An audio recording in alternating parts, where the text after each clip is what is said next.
What's going on, MBL? Episode 31 of the Commissioner Corner podcast. I'm here with Bomber. How's it going, Bomber? And Bomber's mic is muted. Yeah, you knew my mic was muted. Yep. Why did you come to me so quick? Introduction. It's January 24th. This is the co-host. Oh Messing my things gosh. up. All Good right, job, go. buddy. Start over. Go. Let's go. The spotlight's on you, and you failed. I'm actually glad that happened though, because you had one coming to you. I don't think anybody's even here watching it right now. January 24th. It's a Wednesday. Broadcast number, what is it? 31. 31. We got a big show in store today. We got NFC standings. We're going to talk about that. We got Carson Wentz balling out in Los Angeles for the Chargers and the Dolphins-Chiefs game. Finally, the Miami Dolphins get themselves a win. But, Lip, I'm going to pass it back to you. Let's get this ball rolling. Before we talk, let's talk about Web3Chaos.com. What about that overlay yesterday? How did you like that? Rate it 1 to 10. What do you think about that new overlay we had on Twitch? That was an absolute 12 or 13. I was jazzed up about that all day. I told you guys about that, and it did not fail to deliver for MBL Live. Absolutely. All right, well, let's get the show going. What topics we got on store for us today, Lip? Well, we have a special guest. We have Nikki entering the room, sorting her clothing, and that's a very good distraction for the show. But we're going to be talking about the NFC East. And Bomber, I want to know, where did all of these teams go? Last year we were talking about how they were 3 teams strong. The Redskins, Giants, and Cowboys. Cowboys winning the division. Nobody thought they could win. This year the Redskins are just limping along at 2-2. The Giants 2-3, and the Cowboys 1-4. So I want to know, where did these teams go? Where did that competition go? Because I don't see it this season. Yeah, the NFC East was looking like the NFC Beast last season in NBL Season 28. Season 29 looking like the NFC Least. My only answer to that is I wonder, did the NFC East play the AFC East last season? Did they play the AFC East and the NFC West? Was that their matchups? Because that would explain a lot how we got to this point last year to now, because it has been a huge drop-off. You know, you look at the Washington Redskins at 2-2 ahead of that division, which I firmly believe the Giants get back on top and take that division. But the fall of the Dallas Cowboys is something we obviously need to talk about. The rushing game, 28th overall in the NBL. Their passing game, 22nd overall in the NBL. They're only scoring 19 points per game, and they're giving up the most points in the league at 29 points per game. Lip, how can you win games giving up 29 points per game? The big thing for me is I don't know who they're playing that they're giving up these points to. They gave up 41 to the Redskins. They gave up 31 to the Giants. They actually held the Lions to 27, and then back at it, 31 to the Redskins again. That is just absolutely messy with 3 teams in the three separate games, 2 teams in your division. Probably the 2 teams that are ahead to make the jump moving forward, and you just let those 2 teams run all over you. It just makes no sense to me. They've got to figure out how to pull it together, but the big thing is their defense. Their defense was pretty good last year, and this organization always has a good defense, but this year, absolutely not. The best thing they have is their 11th in rush defense, but nobody's running the ball on them because they are passing it, and they're passing for a lot of points. A couple things I want to bring up with the Cowboys before we move on. We're looking at their Daddy Leagues website. You can actually join along with us. Go to MaddenBomberLeague.com and click the Dallas Cowboys logo. And I'm looking at this thing, Lip, if you can get to that page too. It says most expensive players. And something just jumps out at me. Look how cheap these guys are getting paid on this team.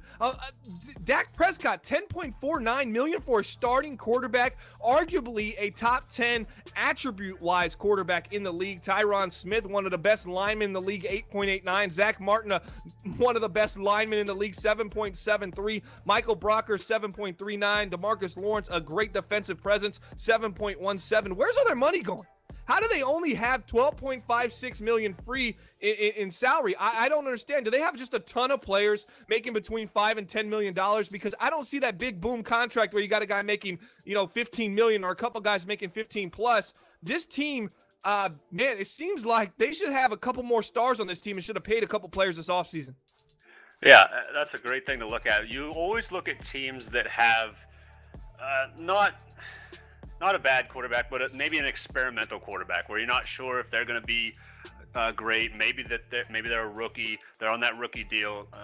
Dak's not really on a rookie deal. He's on a just a small deal, 10 million, but that's a lot. That gives you probably at least 5, but probably about $10 million to place other places. But I think the true thing is that they've got that $5 to $10 million spread out across all of their linemen, Zeke, and then a couple of players on defense. But you're absolutely right. There is no absolute star, and that's the big problem. They just don't have anybody that will make any plays on the defensive side of the ball, and that's why they're struggling right now at 1-4 at this point in the season. Yeah, okay, and real quick, let's touch on the Cowboys. I'm just going to touch on this contract, and then I want to move on and talk about the Redskins and the New York Giants a little bit. The Eagles, they were just on MBL Live. We saw enough of that. I saw enough of done. I'm done with done right now. I really don't want to talk about him, but Dak Prescott, let me tell you his Madden attributes right now. 93 throw power, 27 years old, 88 short, 85 medium, 82 deep. That's good. I mean, that probably puts him in the top 12. And here's what he signed a contract for: 6 years, about $75 million, $70 million, 27 guaranteed. So look at that contract, Lip, and tell me what you see. When you see well, actually, I'm not passing this back to you. We're moving on from the Cowboys. But 6 years, $70+ million, that puts you at $10 million a year, slightly over, right? And it's just, to me, it's like you're saving another $10 million, I believe. Where else is it going? Why is this team not better? Their wide receiver depth is horrible. I don't see the players there to make plays. They got rid of Dez. They replaced him with nobody. I mean, they're leading wide receiver right now, and I know they're big on this guy, but Ryan Switzer, are you kidding me? He's supposed to be the guy? I don't think so. And how's my mic levels right now, guys? I know when we did the Building the Franchise Detroit Lions, it was a little bit low. So, Hop, if you can turn me up a bit, you know how to do that? Because I'm about to start yelling, and I want them to feel it. Ryan Switzer, 5'10", $181, soaking wet, 25 years old. What, 89 speed, 91 excel, 93 agility. Decent. Slot guy, right?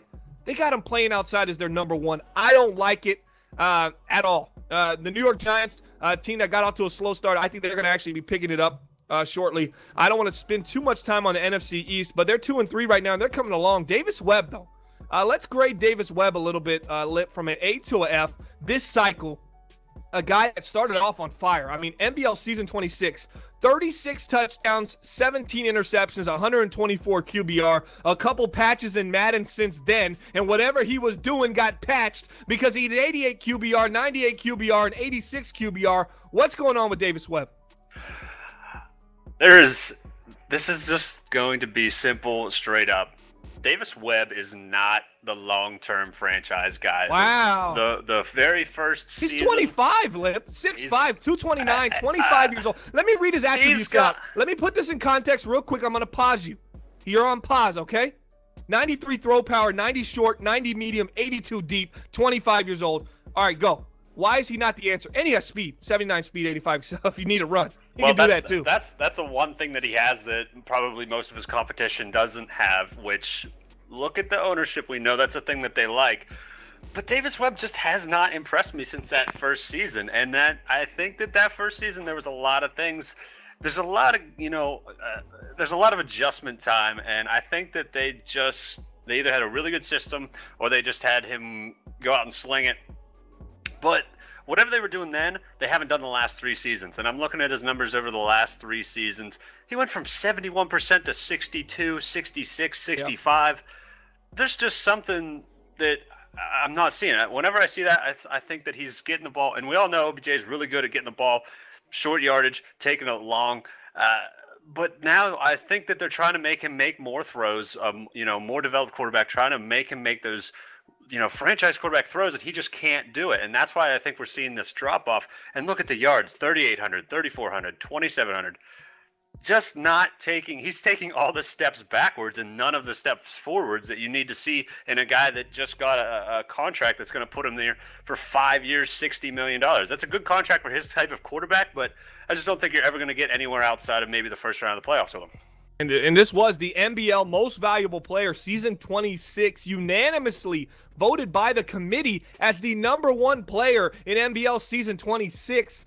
Quarterback Davis Webb led them to a 12-4 record. I mean, how does it How do you fall from grace so far that Davis Webb has become not even somebody we really talk about? When we talk about Ross Bonham, young quarterbacks in the NFC, we don't really talk about Davis Webb. He's almost an afterthought at this point. He's only 25 years old. That means he won the most valuable player as a rookie at 22 years old. That's impressive, but we have not seen the development. Is it one of those cases you get a little film on a guy and you start seeing his tendencies and you start going, well, that's not something that has longevity. We're going to stop this. We're going to stop that and make him make this throw. And ever since then, it's been very poor from them. And they still have Odell Beckham. They got a new wide receiver, Ben Stokes, coming along, second-year player, had a phenomenal rookie season. Their tight ends, Evan Ingram. They have Sterling Shepard in the slot. But let's look at Ben Stokes. He had 69 catches, 1,000 yards, 11 touchdowns as a rookie.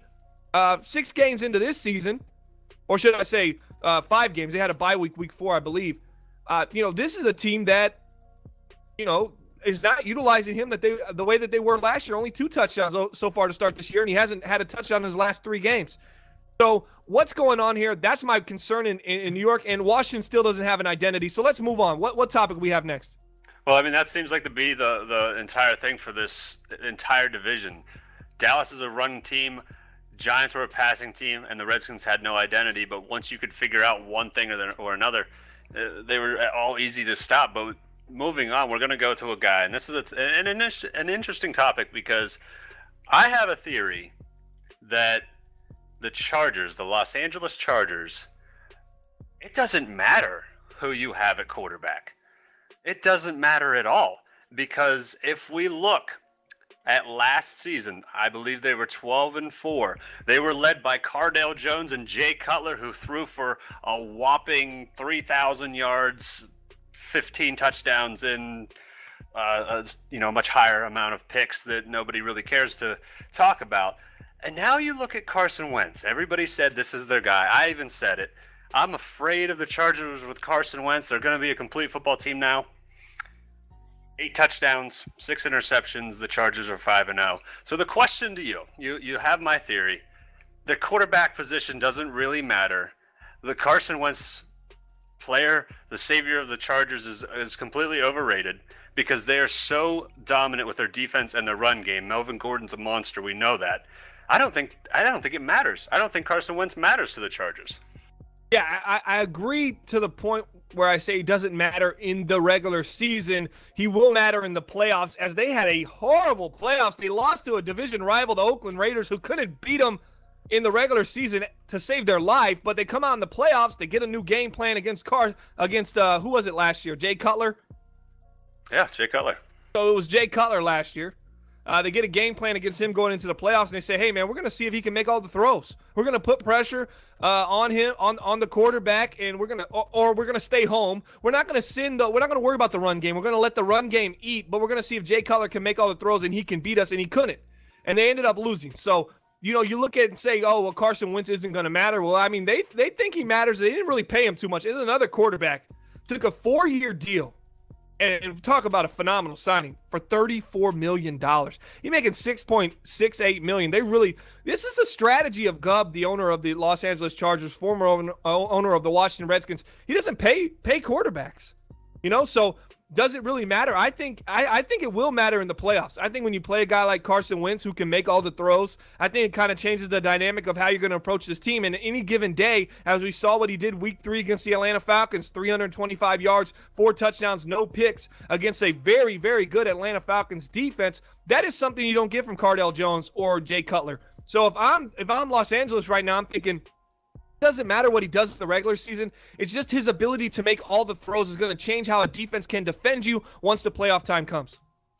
Yeah, and that is a good point, because they're not paying him a whole lot, but I think that some of the inconsistency between Cutler and Jones kind of, made the team play a little less efficient on offense, and now you have this guy that comes in and at least he'll be consistent. He's not going to be fantastic. He's not going to be the MVP, but he's going to be consistent in what they're doing. But this made me think of something. Once you brought up the Redskins, I can't remember the guys' names. Actually, I do remember now. Riley Rodenhauser. Yeah. Me and you sat on this show, probably episode 12, 13, and we said Aaron Rodgers was a free agent, I think at the time. I don't know if they went after him. They had Aaron Rodgers the year before. They let Aaron Rodgers go. That's it. Yeah. And you look at their team. We went into free agency. We said, all you have is Riley Rodenhauser. You have to sign a quarterback. We went through the draft. You still have Riley Rodenhauser. You have to draft one. He did none of that. And then what did he do? Do you remember what he did, Bomber? I forgot. He went on and won the Super Bowl. Yeah, that's right. And that is just an amazing thing to me that they were able to do that. And now I'm seeing that exact same thing with Carson Wentz. And that's why I don't think it matters. I don't think that name brings a whole lot that matters, because I think that they've shown that they can do it without a big name quarterback. And I just don't see Wentz making that big of an impact. I think he'll be fairly average this season. But your point about how cheap he is and cost effective for the team does make a whole lot of sense to me. Yeah, we look at Rodenhauser. I just don't know if that formula even holds up, to be honest, because I look at that team and I go, well, that team took the money that they saved with Rodenhauser, dumped it all into defense, and played a grounded pound. And then the offense was very play action, very NFL Minnesota Vikings, if you will, style of offense. They didn't allow their quarterback to really have to make certain throws. It was a lot of slide, a lot of boot concepts, a lot of quick corner routes, easy stuff. And they were able to get away with it because they established a great running game. They had a two-back system at the time, and their defense was on another level. This team can't stay healthy on the defensive side of the ball. That's why I think they brought in Wentz. They said, hey, we need to get a little bit more talent at quarterback, and maybe it will offset some of the injuries we have on defense, because the formula for essentially playing defense and grounded pound doesn't really work if your defense can't stay healthy on the field, as we saw Joey Bosa go out on MBL Live week 1 against the Tennessee Titans. So with that being said, I think Wentz was a great signing. I think he will, I think he'll find his niche in Los Angeles, and I think he will be valuable. This is his first season. He's on a 4-year deal. Let's see in the next couple years if we see some increase in his QBR, but from Philly to now, you're seeing a guy that had a 45 QBR, now putting a punch in a 95 QBR, starting to get a little bit of that swagger back, get a little bit of that confidence back, and we might see a revamped Carson Wentz. Look at most expensive players on this team. We got Melvin Ingram making $15 million, Keenan Allen $14 million, Casey Hayward $12 million, Corey Leggett, 12, and then Verrett, 10.3. These are some older players, especially with Keenan Allen, Casey Hayward, guys that might be on the regression here. So they're going to free up some money there. And I think that's when they go heavy into the defense. Wentz starts figuring it out. That's why I think the Chargers will be a legit Super Bowl contender in about a season and a half. Yeah, and that's a good plan, and that's the good formula that the Gov and that ownership has used in the past to have success. And we're going to move on to our next topic, and this was a topic that started out, I was going to ask the question, which direction should the Miami Dolphins go? You look at their team, their offense is really at the bottom of the league in rankings as far as yards and points, dead last in yards and points. And on the defensive side of the ball, they're having a lot of struggles as well. They're not at the bottom of the barrel, but they're pretty close to the bottom.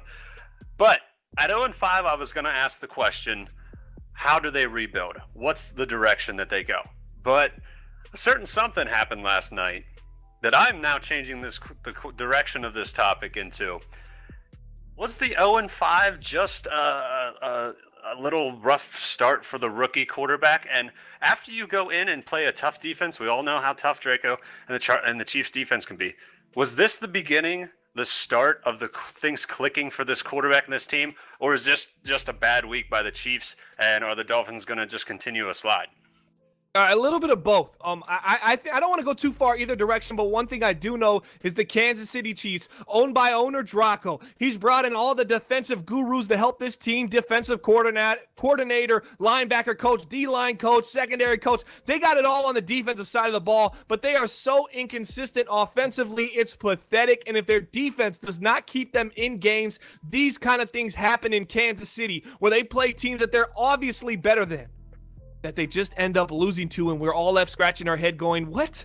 How did this happen to the Dolphins? The Dolphins are not ready yet. This is not a team that really is looking to even compete right now. They're headed to another top 3, top 5 pick. I expect them to win maybe 4 games this season, but somehow they did it against a Kansas City Chief team that can only seem to beat people in their division, but anybody else outside their division, it's pretty much a crapshoot. It's a 50-50, especially when they're playing a team as poor as the Dolphins. It's really remarkable how inconsistent consistent the Kansas City Chiefs are right now. I call them actually very similar to the Washington Redskins, except I believe a little bit more in Kansas City for some reason, but yet they continue to let me down. So I don't know. Is it the great play of Austin Lester? I don't think so. But he didn't play poor, and he hasn't played horrible. QBR at 59.6 on the season, 5 touchdowns, 11 interceptions, 62% completion. That's not good.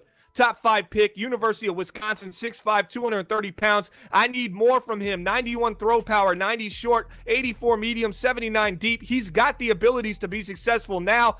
He's just not. But he had an 89 QBR versus Kansas City, and if you add the Dolphin factor into it, which is mean you kind of give him a little bit, grade him on a curve, that's like almost a perfect QBR for a Miami Dolphins quarterback. You hit 90, man. That's feeling like a 130. Yeah, and I've got some bad news for some of the fellas that like Wisconsin in the group. This guy, Austin Lester, he's from Wisconsin, and this is what Wisconsin quarterbacks do. They're the definition of average. They can do some exciting things in college, but once they get to the MBL, if they're not in a truly offense-dominant system, this is what they're going to be. They're going to be 112 yards, 1 touchdown, 1 pick. And that's what kind of worries me about them. Now, what the Dolphins can do is they can boot Ndamukong Suh out the door and his $25 million. I'm not sure if his contract's up this year or if he has 1 year left, but they can kick him to the curb because he's taken up so much money. You can get an offensive line for a guy that was just sacked 7 times in a win. This guy was sacked 7 times in week 1, then 3, 4, 1, 4, and 7 times last week in a win. He got sacked 7 times in a win.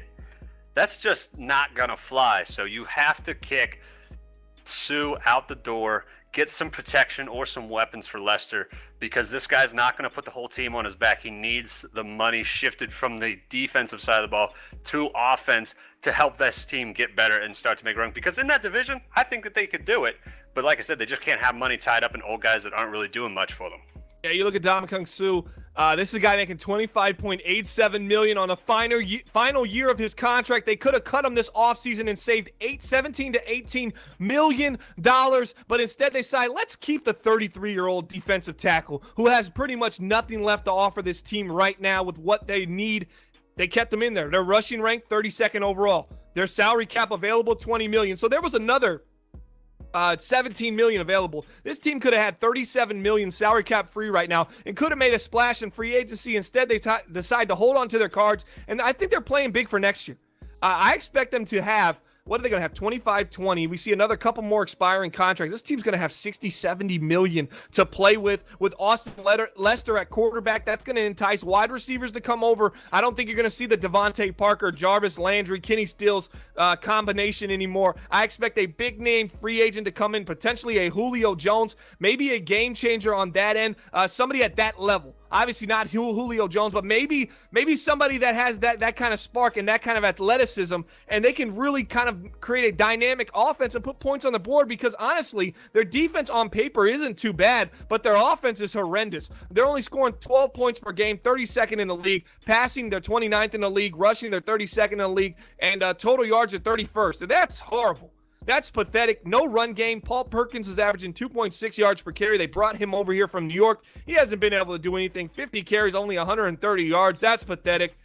I just need to see more. I need to see more investment in this team. I know that the fans in Miami are getting a little restless right now, so we need to see something happen with this franchise next season. This is it. This next offseason, I need to see some money spent, and I need to see the ownership out there and go say, hey, we're trying to put a winning team on the field.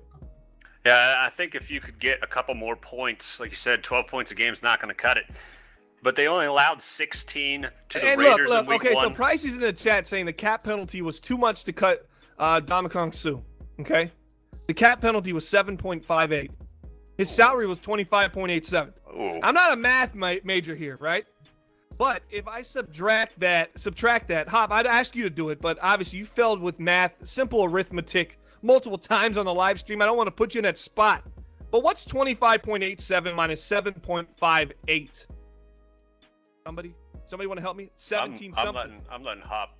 Okay, so it's 17 and change, or even 18 and a little bit. So that's 100% worth it for a defensive tackle. You could have put a rookie in there, drafted one. started developing him, grooming him, but instead they hold on to Ndamukong Suh, 33 years old, and he says, pay me my $25 million. I need that now.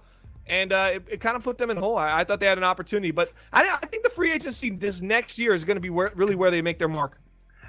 And the thing is, talking to a bunch of owners around the league, I think a lot of owners really think that this next season of free agency, there's going to be a lot of names moving around the MBO, and that's kind of why I think sometimes these guys get held onto for a little bit longer or get cut a year sooner because owners are looking ahead. They see some nice names coming up on that free agency list.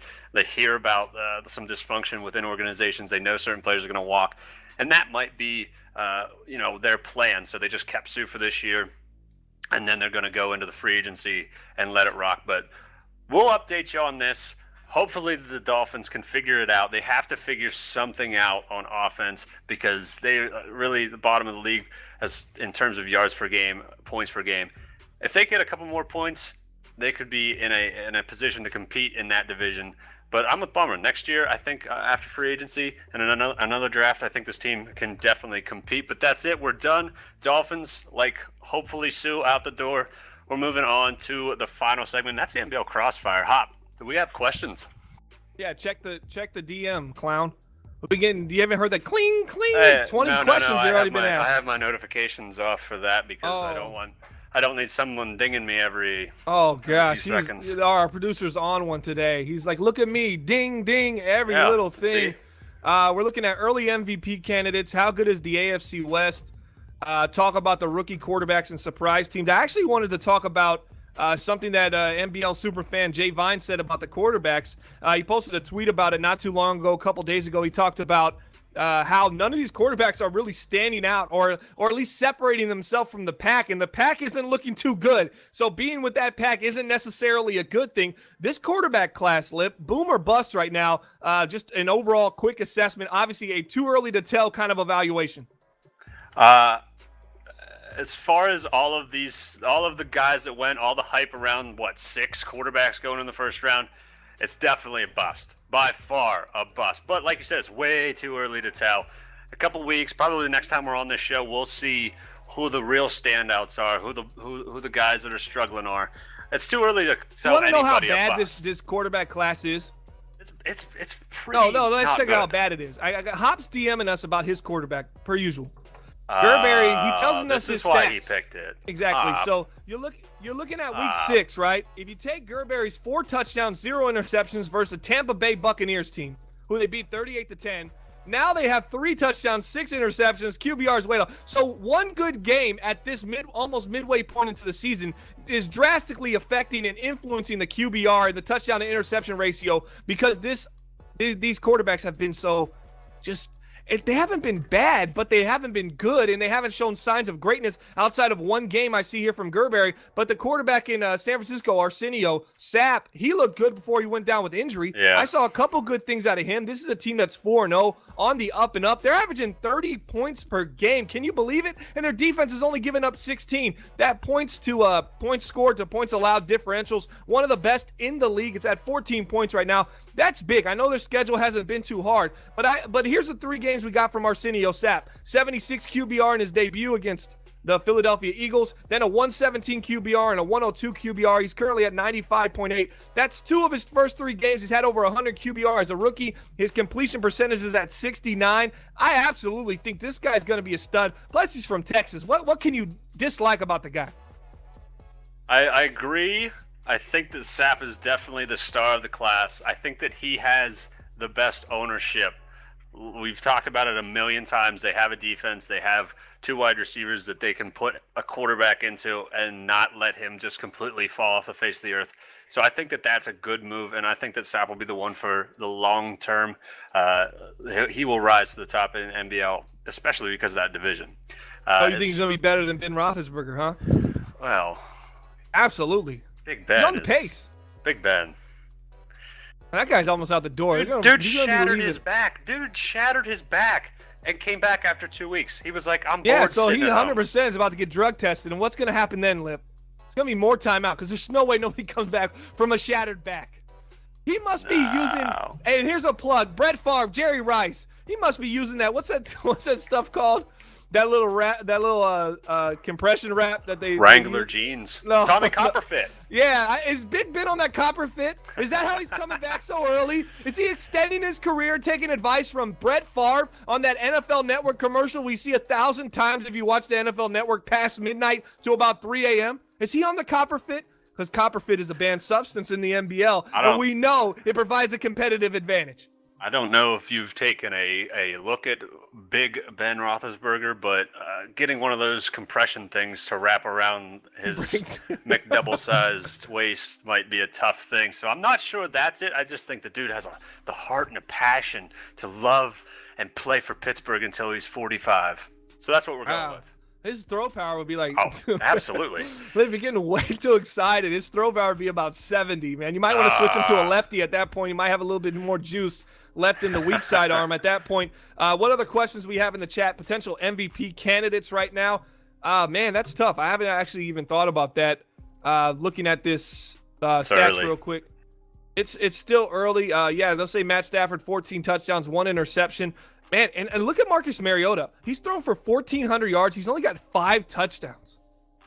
How crazy is that? That's a whole lot of yards. Heath Joyce is playing great. 105 out of 150 completion to attempts, 1,300, nearly 1,400 yards, 11 touchdowns. He's been looking good quarterback-wise. Big shout-out to Jameis Winston in Cleveland, continuing to show and revive his career in Cleveland. Melvin Gordon.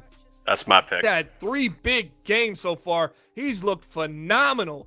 Melvin Gordon leading these Los Angeles Chargers. You know, you just give him a little bit of a quarterback. A quarterback that I said earlier can make all the throws, and it makes all the difference for the halfback because now he's going to get the ball, and they're not just going to crowd the box and say, come on, Melvin Gordon. We know it's going to you, and if it's not, we're okay with Jay Cutler airmailing it down the field. Yeah, I think that Melvin Gordon's my leading candidate right now because he's in the perfect system, and he has been an absolute monster all season to start. He's only had 1 season over 1,000 yards. 2 seasons ago, 1,400 yards, 16 touchdowns.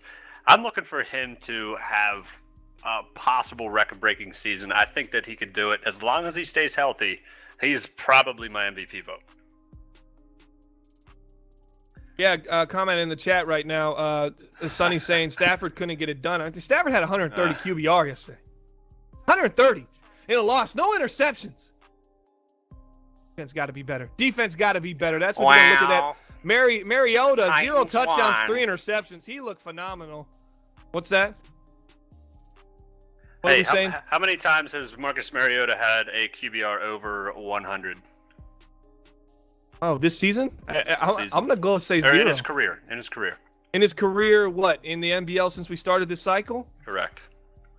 You got that information up and ready to go when he plays DECA once every 4 years? I'm going to say 6 times. No. Let me overshoot. So, Tyra, there's no way you got that information right now. I'm saying any season has he ever had? How many seasons has he had? Quarterback rating. How many seasons has he ended the year with over 100 QBR? I don't know. 1, 2, other 3, other 4, 0. He has done it once, and it was 100.6. 100.6. And here's another point. I would kick Ben to the street if he touched 100.6. Here's his QBR: 86, 75, 100.6, and this year 62.7. Man, that's tough. You know, I always say when you get into the playoffs, you have to be able to pass the ball at least a 90 QBR clip. Mariota's arguably having the worst year of his career right now as a start. I mean, there's still a lot of season left. Things can happen. But, man, 61% completion, 62.7 QBR, 5 touchdowns, 14 interceptions. And to top it all off, he's throwing pick sixes that are really just killing this team because the defense is out here trying to help them. But you can't help an offense that keeps turning the ball over and giving the defense points on the board. I mean, that's a tough thing to try to overcome in Tennessee. So if they can figure that out, it would be nice because this defense needs to be on the field and they need to be able to make plays. But the offense can't keep killing them like this. Yeah, and that's going to do it for us talking about the Titans because they're going to go 10-6. Oh, we got one last topic. Let's finish it off. Hop versus Timbo. I want to get the chat involved. You guys say Hop or Timbo. We're going to do the we're going to count it up right now. I'm definitely going Timbo on this one. So, Lip, you're going to go Timbo with me as well, right? So, we're going to get Timbo 2-0 to start this. I'm going to go with whoever has the most Super Bowl appearances, which is not Hop. So, Yes, yes. So we're Timbo. gonna vote.